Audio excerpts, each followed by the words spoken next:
आउनुस् मगर भाषाका केही कुराहरू सिकौं। मगर भाषामा डी भनेको पानी, या छो भनेको भात, स्या भनेको मासु, अच्छा हिले खबर भनेको के छ खबर, लर्फु भनेको पछ्यौरी, ठीक है मुनिस डाँजै भनेको बस्नुस् दाई भनेको है लाफाहरू। समझ गया। हटेरिका यी बाहुनले हाम्रो मगर भाषा किन सिक्दैछन्?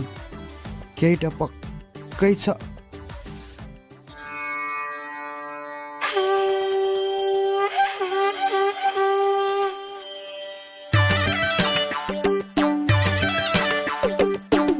हिले खबर सोल्टिनी।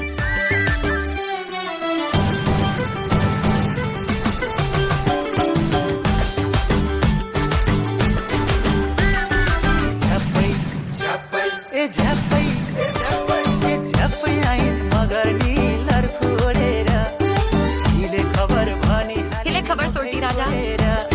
मुनिस दाजै भन्न थालिने हातै जोडे